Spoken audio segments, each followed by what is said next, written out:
Hello everyone. So now let's take the next question.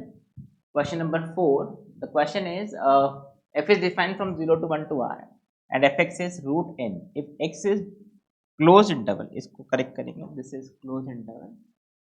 This is closed interval 1 by n plus 1 to n. N is a natural number.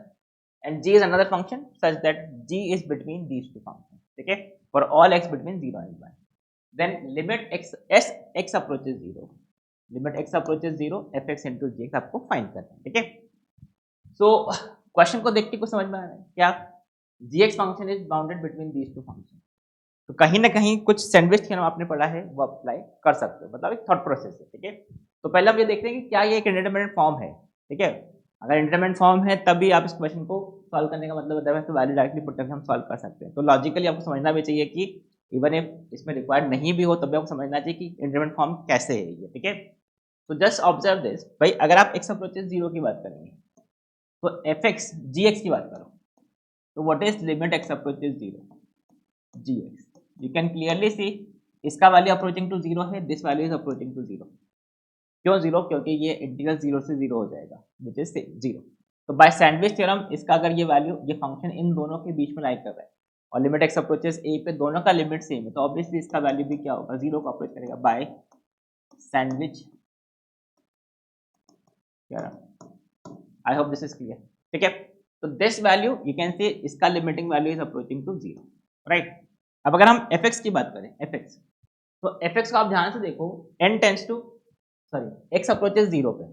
तो x approaches 0 कैसे होगा? तो अगर n tends to infinity होगा आप ध्यान से देखो n टेंस टू इन्फिनिटी अगर होगा. ठीक है. तो ये जो लिमिट्स होंगी ये मतलब x जो होगा वो 0 की तरफ अप्रोच करना शुरू करेगा. करेक्ट. तो जैसे x अप्रोचेस 0 होगा मतलब n टेंस टू इन्फिनिटी होगा that is fx will approach to infinity. I hope this is clear. n tends to infinity x will approach to 0. बाकी आप फंक्शन बना के भी देख सकते हो n equal to 1 n equal to 2 n equal to 3 उससे आपको समझ में आ जाएगा ग्राफिकली वो भी आप देख सकते हो. ठीक है. So fx is approaching to infinity मतलब ये इन्फिनिटी को अप्रोच कर रहा है. तो मतलब this is of indeterminate form 0 into infinity मतलब इनडिटरमिनेट फॉर्म तो है. राइट. अब हमको इसका लिमिट फाइंड करना है. तो नाउ सी भाई आपको ये तो पता ही है कि gx is between these two. अगर हम fx के लिए भी एक कंडीशन अप्लाई कर दे कि fx इंटू gx कहाँ अप्लाई करेगा तो उसके लिए अगर हमने fx का भी ऐसे बाउंडेडनेस चेक कर लिया कि इन फंक्शंस के बीच में लाई कर रहे हैं तो हम अप्लाई कर देंगे सैंडविच थ्योरम. तब how will you check whether the fx is lying in between in which function in between which function. तो आप क्या कर सकते हैं? यू कैन सी x जो है this is between 1 by n and 1 by n plus 1. So you can see if I take this part that is x n is less than 1 by x root n is less than 1 by root x because सब कुछ positive है. Square root function increasing function है directly apply कर दो. ठीक है. What is root n? Root n is fx. तो fx is less than 1 by root x. तो हमको ये अपर बाउंड्री मिल गया. अगर हम ये वाला पार्ट लें तो यू कैन सी यहाँ से this is 1 by x is less than equal to n plus 1 that is 1 minus x upon x is less than equal to n. And if you apply root this is fx. So fx is greater than equal to 1 minus root x upon x. So you can clearly see हमने क्या किया है. We have proved that fx is less than 1 by root x and greater than equal to इसको आप ध्यान से देखो this is 1 minus x upon x. ठीक है. तो ये हमने प्रूव कर लिया fx is greater than equal to this less than this. इन दोनों को हमने कंबाइन कर दिया और gx हमको ऑलरेडी पता ही है कि gx इज बिटवीन दिस. तो कैन आई से fx इनटू gx जो होगा this will be less than. अगर आप मल्टीप्लाई करोगे you can clearly C this is 2 ये 2. Correct. And this is greater then इनको मल्टीप्लाई करेंगे you can C this is 1 minus x upon x integral x square to x under root of 1 minus t upon t. I hope this part is clear. सब कुछ positive function से तो आप directly multiply कर लो. ठीक है. Now as limit x approaches 0 अब आप ध्यान से देखो as x approaches 0 fx into gx की अगर हम बात करें तो this side is approaching to. ये तो कांस्टेंट है मतलब 2 को अप्रोच करेगा. अगर हम इसका लिमिट फाइंड करते हैं x अप्रोचेस 0 पे तो हमारा क्वेश्चन सॉल्व होगा. ठीक है. तो अल्टीमेटली अब क्वेश्चन क्या बच गया है कि you have to find limit x approaches 0, you have to find limit x approaches 0 under root of 1 minus x integral x square to x 1 minus t upon t dt. We can see this 1 minus t upon t dt x square to x 1 minus x upon x, ये वाला हमको function find करना है, ठीक है, ये limit हमको find करना है। तो अब इसका वैल्यू फाइंड करने के लिए क्या करें, देखो there are different ways to find this. देखो अब मैं आपको दो तरीके बता रहा हूँ, दोनों से आप ट्राई करके देख सकते हो, ठीक है। One method to solve this is method 1 is by using by integration. By integration मतलब बेसिकली इंटीग्रेशन, बाय इंटीग्रेशन मत बोलो, आप इसको इंटीग्रेट कर लो पहले और इसको इंटीग्रेट करके जो फंक्शन आएगा उसमें लिमिट x अप्रोचेस 0 अप्लाई कर दो, वो एक तरीका हो सकता है, correct. How will you integrate this, वो मैं आपको बता देता हूँ। यू कैन क्लियरली सी, ये बहुत इजीली आप इंटीग्रेट कर सकते हो। 1 माइनस टी, सॉरी टी को अगर हम साइन स्क्वायर थीटा या कॉस स्क्वायर थीटा कर दें, साइन स्क्वायर थीटा, तो this integration will become, you can C this is cos theta upon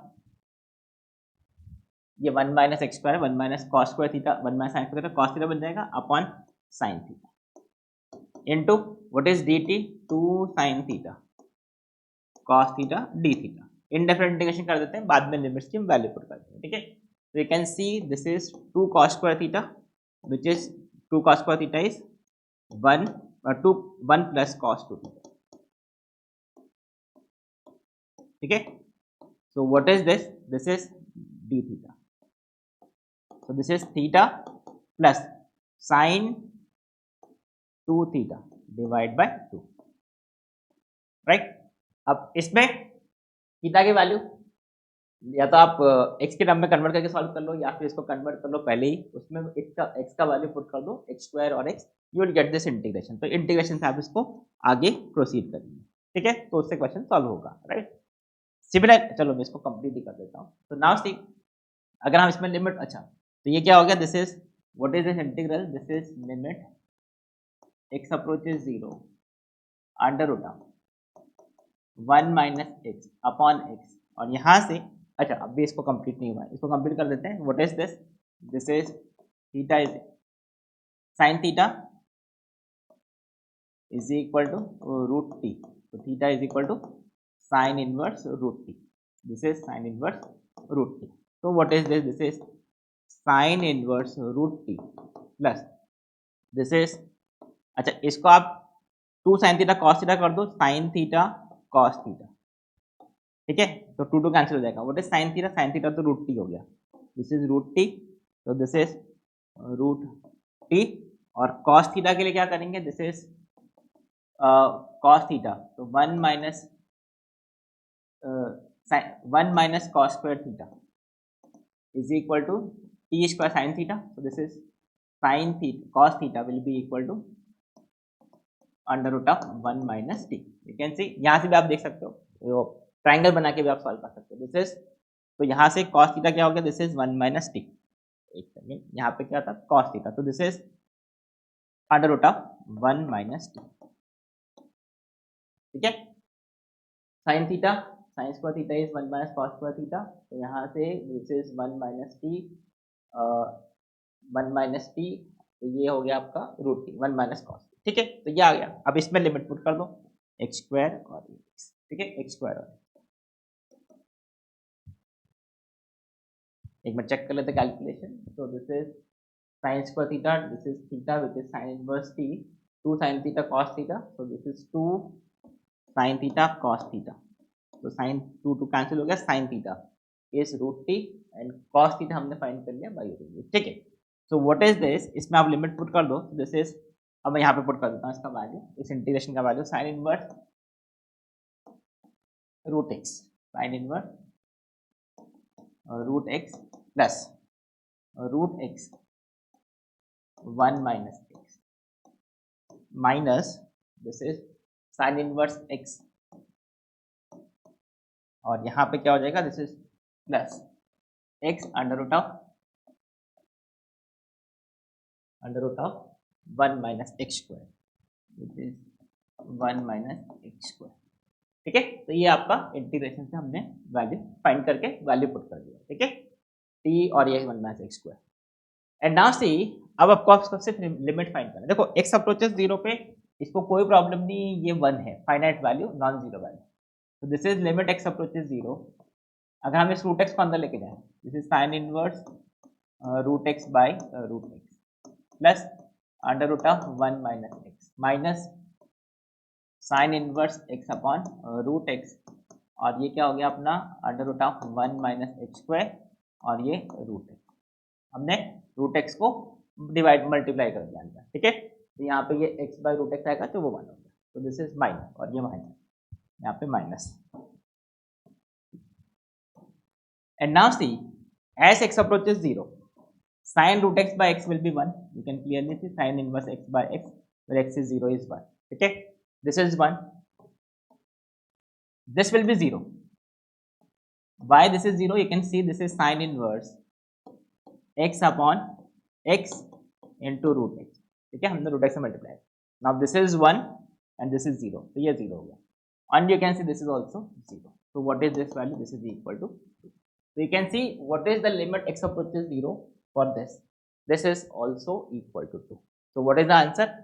Limit, अब देखो आपने दोनों तरफ का लिमिट x approaches 0 किया, तो limit x approaches 0 fx gx, इसका वैल्यू भी 2 है, इसका वैल्यू भी 2 है, दैट मीन्स इसका आंसर क्या होगा? This is equal to 2. That is the answer for this question, ठीक है। अच्छा, the other way to solve this part is by using L'Hopital. L'Hopital कैसे करना है वो भी मैं आपको बता देता हूँ। So see here, we have to find, the method 2 is we have to find limit x approaches 0 under root of 1 minus x upon x, x square to x under root of 1 minus t by t dt. So just observe this, भाई देखो this is under root of 1 by x minus 1. अब x approaches 0 पे this is approaching to infinity, मतलब ये infinity को approach कर रहा है, और ये वैल्यू अप्रोचिंग टू 0, ये 0 को अप्रोच करेगा, ये approaching to infinity. You can see ये 0 को अप्रोच क्यों कर रहा है, एक्स स्क्वायर और एक्स का वैल्यू 0 को अप्रोच करेगा। तो now you see, this is, can I say limit x approaches 0 integral x square to x under root of 1 minus t upon t d t divide, this is, you can see, इसको क्या करोगे, this is 1 minus x 1 by x minus 1 raise to minus 1 by 2. Now see, this is also approaching to 0. This is also approaching to 0. हमने क्या किया, इसको denominator में कर दिया, तो 1 by infinity का अप्रोच 0 आ गया। Now we can easily apply L'Hopital. You can apply L'Hopital. 0 by 0 form आ गया, ये this is apply by L'Hopital rule, ठीक है। अब L'Hopital rule अप्लाई करने के लिए you can easily differentiate this, और इसको डिफरेंशिएट करने के लिए you can easily apply the Newton's formula, Newton's का फॉर्मूला अप्लाई करके इसको डिफरेंशिएट करके, if you find the limit you will find this is also equal to, so that is other way to solve this question, ठीक है। तो वहां से भी आपको उसका लिमिट जो है वो आपको 2 मिल जाएगा, वो आप कैलकुलेशन चेक करेंगे, ठीक है। सो द आइडिया इज, यहाँ पे इंपॉर्टेंट पॉइंट क्या है, देखो कैसे आपने fx को बाउंड किया है, first thing. Second thing is कैसे आपने इस इंटीग्रेशन का लिमिट फाइंड किया, ठीक है, इस फंक्शन का लिमिट x अप्रोचेस 0 पे फाइंड किया। So I hope you understood this question. So that's it for this. Thank you. Bye bye.